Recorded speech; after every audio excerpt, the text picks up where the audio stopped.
Hello, everybody. It's Ed Rosenberg, and this evening I am once again with Cynthia Stine. Cynthia, how are you? Hi, everybody. Hi, everybody. What's doing? And I hope you all like my background. I got some good feedback about it, so thank you very much. Here we go. So we've all been busy, unfortunately. Amazon is really tightening the screws on so many things. I've seen a lot of safety complaints. What exactly does Amazon mean by a safety complaint, Cynthia? Well, what they used to mean was that they were genuinely concerned about some aspect of your product that really caused something dangerous to happen. I mean, think about, I don't know, recalls for baby strollers or something like that, like, right, something serious that could happen. That used to be what safety was about. And it's actually a different department in Amazon. But seller performance has gotten involved in safety lately, and we don't know why. And they're looking at it really differently. So they're looking at it as another aspect of product quality. And so what happens is they suspend people for safety. And when you go to look at the complaint, like, oh, why are they concerned about the safety of this product? It's usually something very ridiculous. Like they need to really work on the algorithm because it's getting a lot of people for stupid reasons right now. And like I had a guy where the company sells candy, right? And they had candy in a big bag, but inside the bag it wasn't individually wrapped. And so the guy said, "Well, I didn't feel safe." And so he wanted his money back, right? Because the individual pieces weren't wrapped. And they never are wrapped in this particular kind of candy. But okay, so literally this guy, my client, has his listing shut down because one said, "I didn't feel safe."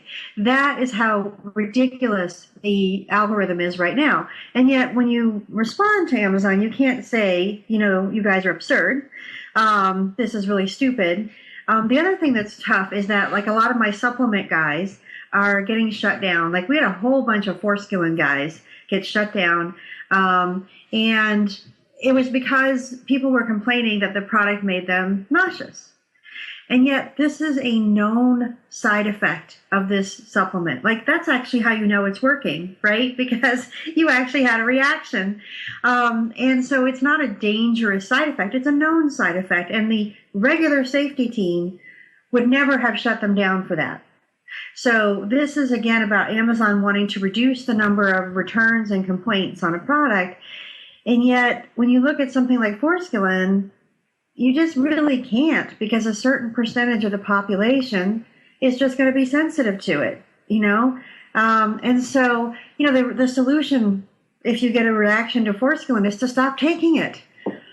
And so we've had some very frustrated clients. And, what we've discovered is that you have to write your plan of action really like it's a product quality issue, and how are you going to reduce the number of complaints. So that's what I mean. That's what I mean by safe. The safety isn't the way it used to be or it should be, and right now it's the algorithm is too tight or whatever. It's catching too many people that really don't deserve it. And like I said, I mean, like, every single Forskilling guy pretty much went down, and it's like, why? This is a known side effect. So, When do they get suspended, or when is it just the listing shut down? usually if their account is in good shape, they'll get their listing shut down. But if they already have other performance notifications, other issues, other product quality issues, then they'll get shut down. So yeah, that's the other thing too, to have somebody literally have their account shut down for something as ridiculous as that. Again, that's really upsetting, but that's the way Amazon works, right? So if you have a very clean account and this is your only complaint, you may just lose your listing and then eventually get it back. But if you have other things going on in your account, I mean, I had a client who had copyright infringements and, some product quality issues and, other things that they've been warned about over the past month or so. And so I just felt like this was probably just the straw that broke the camel's back. Right. So you're saying that if you get a safety complaint, you shouldn't like get a letter from the manufacturer that it's safe, or just treat it exactly like an inauthentic.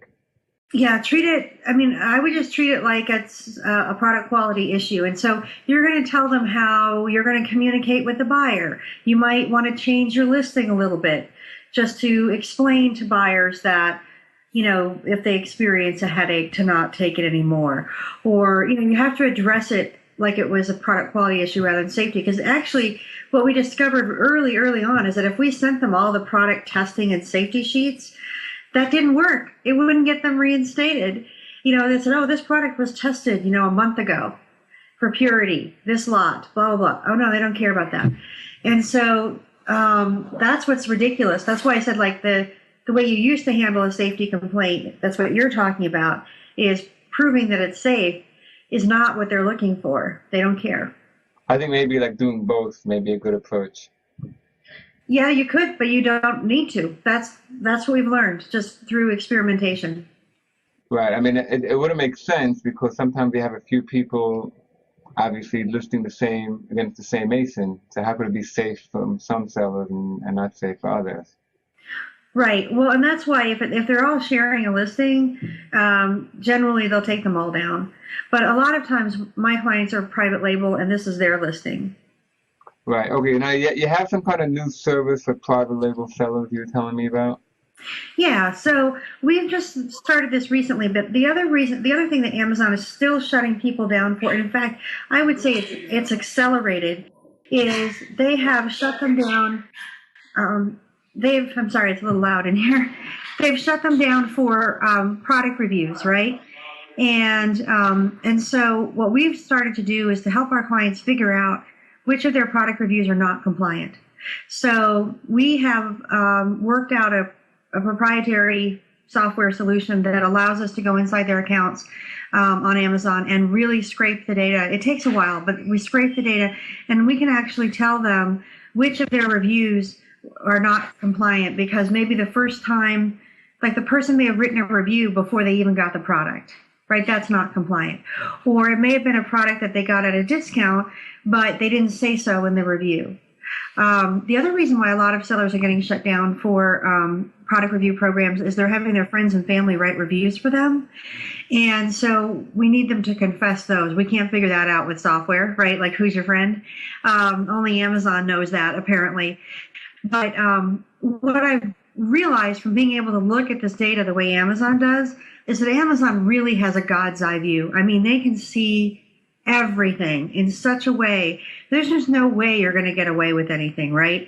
And so what we do is an audit where, if a client is suspended right now, we can tell them exactly which of their reviews are not compliant. They turn those over to Amazon and they lose them. I mean, Amazon will take them down, but at least we got to save some of them. Like, we could save the compliant ones, right? The other thing we're doing for some of our clients who get a lot of product reviews every week is we're doing an ongoing campaign for them. So every week we're going to look at their reviews and make sure they're compliant. So this is primarily for private label sellers who are doing giveaways. Yes. It's just to keep them hopefully out of trouble. And hopefully we can catch, because sometimes it is the reviewer's fault. Like, a lot of them, they're just like professional reviewers, right? And so they just go get a bunch of products, write a bunch of reviews, and that's not really my client's fault, right? So what's nice about what we're doing is we can help them catch it like before Amazon does. And if they can't get the reviewer to fix it, then they can turn them over to Amazon to take down, and at least it keeps my clients out of trouble. What do you do in this scenario? The private label item and someone else from China or wherever starts listing against it. Mm-hmm. And, until you do a test buy and until you get them off, it takes like a year until it arrives. And it's amazing, going off topic, we could like sell thousands of candies, and one customer can say they didn't feel safe, and these Chinese can list fake counterfeit items and nothing happens. What's up? Mm-hmm. Well, I will tell you that is actually a priority for Amazon. It doesn't feel like it. It feels like their priority is to make our lives harder. But getting the counterfeiters off is a priority of theirs. And we have been helping our clients do this. One of the problems that happens with the private label guys always set themselves up correctly, and Amazon doesn't support them when they say, hey, this is my unique product, right? They just say, oh, you're just selling a generic. So that is one of the things we talk to clients about is really make sure you're set up right. So what we do is we just say, look, let's look at your account and see if your products are set up in such a way that Amazon will support you. It does make it easier. There are legal options. You could have a lawyer file against them. You could do copyright infringement against them. I usually start with policy violation disaster, and that's where, like you said, you do a test buy, and then you take a picture of it, and you say, hey, this is not my product. This is not what we're selling. And usually, not always, Amazon will send them a warning. And for a lot of sellers, that's enough to get them off. Now, if someone who's really persistent, they're going to stay there until Amazon shuts them down. Right, but what I was getting to before is how about the reviews they leave against your product, because they're buying it from somebody in China. It's fake, but they can sell 100 pieces in the meantime, and they can kill your ASIN. Yes, and that's one of the problems with that. Unfortunately, there's no way to really say, oh, well, wait, that was his product, not mine. Right, because even when they take them off, they're not going to pull off those private reviews. Not necessarily. Not if they feel they're compliant. So but if they eventually kick off that seller, so for real counterfeit, so then all the sales against that Chinese seller should be removed from the feedback, and I'm sure it's not. I don't think it is. I think you're right. But one of the things you can do when somebody leaves a negative review and it's not yours, like you can look and say, well, they didn't buy it from me, right? They bought it from someone else on this listing, is you can leave a comment under the product review, and you can say, hey, Mr. Buyer, I'm really sorry you had this bad experience. I looked in our list and I see that you did not buy it from us, but I recommend that you contact the seller that you bought it from, and see if you can get a refund, or what I mean. If you're proactive, at least when somebody reads the review, they'll see your response to it and they'll know that was not yours. Yeah, but it'll lower your star ranking. Yes, there is no way around that. Right. Okay. One final thing, Cynthia. What are you learning by doing these product review audits? Okay, so here's what I'm learning. I'm learning that most of my clients are really, really guilty. Some of the ways that they've conducted product reviews are just so wrong. I had one gentleman who said, I hired some guys to write some blogs and a few reviews for me. He said a few. When we actually did the audit, we discovered that it was literally thousands of fake reviews that he had paid to have written. And so I guess that's one thing I would tell people, is to really understand that Amazon can see everything, because I could see it. Do you know what I mean? A few, he said. I'm like, there's like 10,000 of these. I'm in a year. Unbelievable.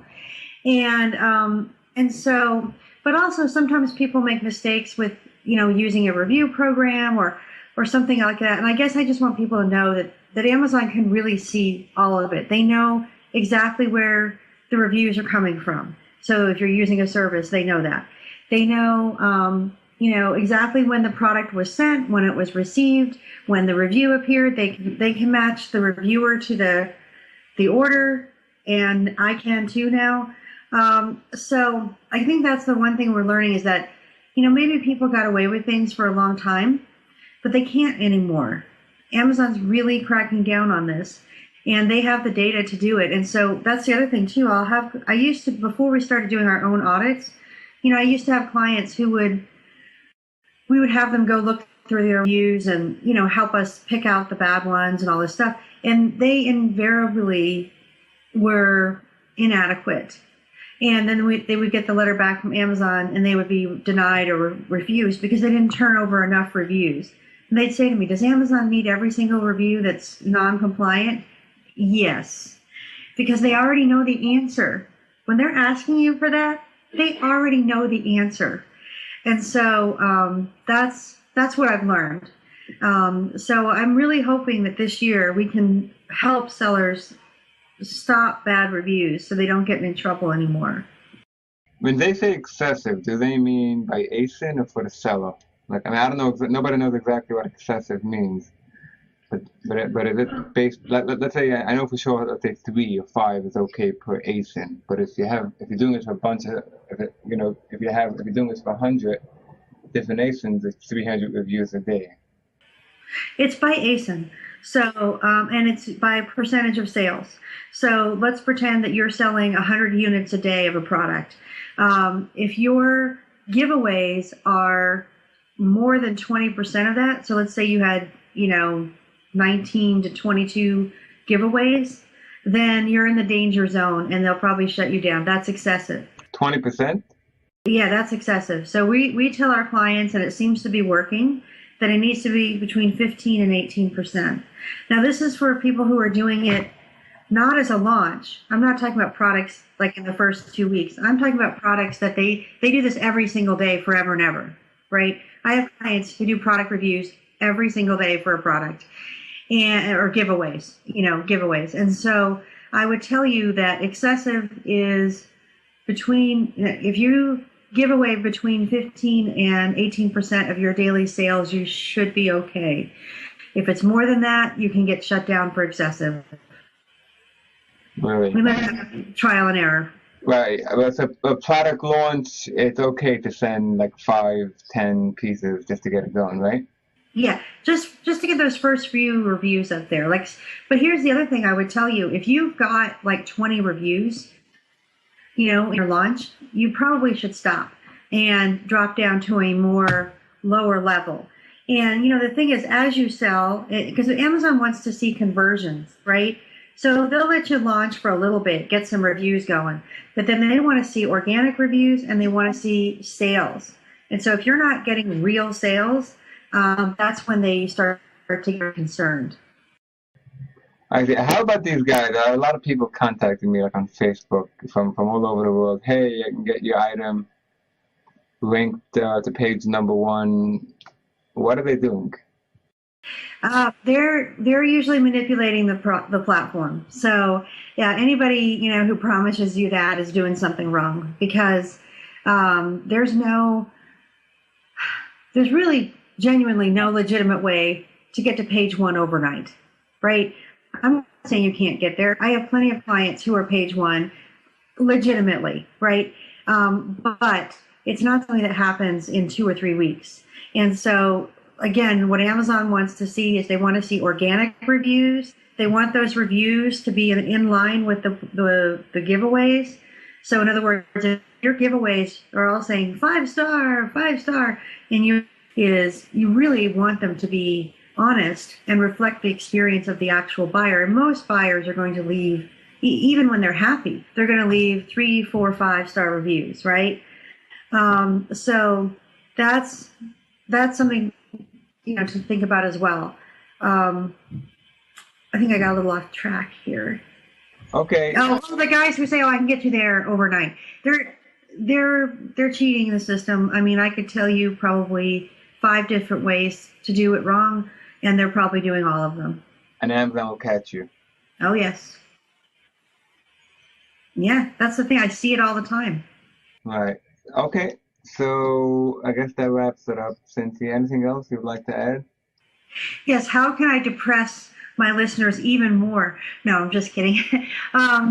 No, that's really it for now. But I just want to let you know that we are getting a handle on all of these, the safety issues, the product reviews.